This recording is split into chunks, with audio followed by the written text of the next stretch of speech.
আজকে বানিয়ে ফেলেছি ভোগের স্পেশাল বাঁধাকপি। সামনেই আসছে সরস্বতী পুজো। আপনারা কিন্তু চাইলে সরস্বতী পুজো উপলক্ষে এই রেসিপিটা বানাতেই পারেন। চটপট তৈরিও হয়ে যায়, খেতেও খুব সুস্বাদু আর খুব সহজেই কিন্তু সমস্ত কিছু হাতের কাছে পাওয়াও যায়।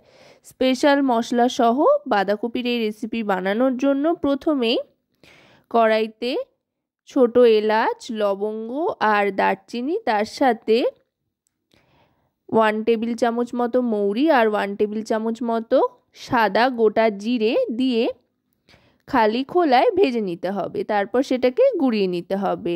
আর সম্পূর্ণ রেসিপিটাই বানাতে হবে অবশ্যই কিন্তু সর্ষের তেলে। কড়াইতে সর্ষের তেল গরম করে তাতে দিয়ে দিচ্ছি ডুমো ডুমো করে কেটে রাখা আলু। যে কোনো ভোগের রান্নায় বা রেসিপিতে কিন্তু এই আলুটা মাস্ট। এটা কিন্তু যে কোনো তরকারির স্বাদ অনেক গুণ বাড়িয়ে দেয়। এবার একটু হলুদ গুঁড়ো দিয়ে দিয়েছি, এতে আলুর খুব সুন্দর একটা রং আসবে।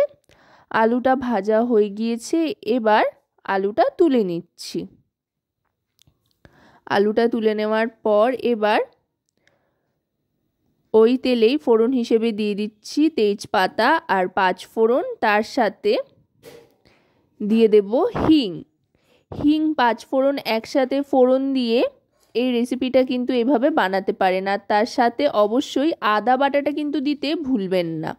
এখানে 1 ইঞ্চি পরিমাণে আদা বেটে নিয়েছি, চাইলে আপনারা থেতো করেও দিতে পারেন বা গ্রেট করেও দিতে পারেন। এবার দিয়ে দিচ্ছি গুঁড়ো মশলার মধ্যে হলুদ গুঁড়ো, 1 টিস্পুন পরিমাণে হলুদ গুঁড়ো আর 1 টিস্পুন পরিমাণে কাশ্মীরি রেড চিলি পাউডার। ভোগের রান্না খুব একটা ঝাল না হলেই ভালো হয়, আর নিরামিষি রান্না একটু মিষ্টি মিষ্টি কিন্তু ভালো লাগে, তাই খুব একটা বেশি ঝাল বানাচ্ছি না যেহেতু, তাই কাশ্মীরি রেড চিলি পাউডারই ব্যবহার করলাম। এতে খুব সুন্দর একটা রং আসবে। এবার দিয়ে দিচ্ছি বাঁধাকপি কুচি। এখানে একটা বাঁধাকপির অর্ধেক নিয়ে কুচিয়ে নিয়েছি। আপনারা যতটা বানাবেন সেই অনুযায়ী সমস্ত মশলাপাতির পরিমাণটা ঠিকঠাক করে দিয়ে নেবেন, তাহলে কিন্তু দারুণ হবে খেতে।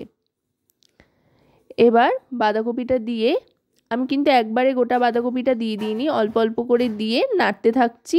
এতে করে কিন্তু খুব সুন্দরভাবে বাঁধাকপিটা মজে আসবে। বাঁধাকপিটা দিয়ে মশলার সাথে ভালো করে মিশিয়ে নিচ্ছি। আর এই রেসিপিটাতে কিন্তু আলাদা করে কোনো রকমের জলের ব্যবহার করব না। বাঁধাকপির থেকে যেটুকু যা জল বেরোবে আর নুন দেওয়ার পরে যেটুকু যা জল ছাড়বে, তাতে করেই কিন্তু পুরো রেসিপিটা তৈরি হয়ে যাবে। দেখুন বাঁধাকপিটা কিন্তু মোটামুটি মশলার সাথে মিশে এসছে, আর গ্যাসের ফ্লেমটা কিন্তু একেবারে মিডিয়াম টু লোতে করে দিয়েছি। এবার এর মধ্যে দিয়ে দিচ্ছি মটরশুঁটি। এবার এতে দিয়ে দেব একের পর এক সমস্ত কিছু দিয়ে ভালো করে কষিয়ে নিচ্ছি। কড়াইশুঁটিটাও একটু বাঁধাকপির সাথে মিশিয়ে নিচ্ছি, এতে করে কড়াইশুঁটিটাও নরম হয়ে আসবে। একসাথেই সমস্ত সবজিগুলো যখন ঢাকা চাপা দেব, এবার দিয়ে দেব টমেটোর টুকরোগুলো। এখানে 2টো ছোট সাইজের টমেটো একদম ছোট ছোট টুকরো করে কেটে নিয়েছি। এতে করে তাড়াতাড়ি কিন্তু তৈরি হয়ে যাবে, টমেটোটা তাড়াতাড়ি নরম হয়ে আসবে। টমেটোর টুকরোটাও ভালো করে মিশিয়ে নিলাম বাঁধাকপির সাথে। এখন থেকে কিন্তু খুব সুন্দর একটা গন্ধ আসতে আরম্ভ করেছে। এবার দিয়ে দেব নুন। নুনটা আগে দিইনি, তাতে করে জল ছেড়ে যাবে যেহেতু, তাই নুনটা এখন দিয়ে দিলাম। নুনটা দিয়ে আরও খানিকক্ষণ ভালো করে কষিয়ে নেব। এই রেসিপিটার ক্ষেত্রে যত ভালো করে কিন্তু কষানো যাবে বা ভাজা ভাজা করা যাবে, ততই কিন্তু এর স্বাদ বাড়বে। আর খুন্তিটা কিন্তু নাড়তে থাকতে হবে, থামালে চলবে না, যেহেতু কোনো রকম জলের ব্যবহার হচ্ছে না সেই জন্য। এবার ভেজে রাখা আলুর টুকরোগুলো দিয়ে দিলাম, আর তার সাথে দিয়ে দিচ্ছি বেশ কয়েকটা চেরা কাঁচা লঙ্কা। এতে করে কাঁচা লঙ্কার খুব সুন্দর একটা ফ্লেভার আসবে, খুব একটা ঝাল হবে না। এবার সমস্তটা একধার করে নিয়ে ঢাকনা চাপা দিয়ে দেব 3 থেকে 4 মিনিটের জন্য। 3 থেকে 4 মিনিট বাদে ঢাকনাটা সরিয়ে নিলাম। আর গ্যাসের ফ্লেমটা কিন্তু অবশ্যই লোয়ের দিকেই রাখতে হবে। লো ফ্লেমেই মোটামুটি গোটা রান্নাটা কিন্তু করতে থাকতে হবে।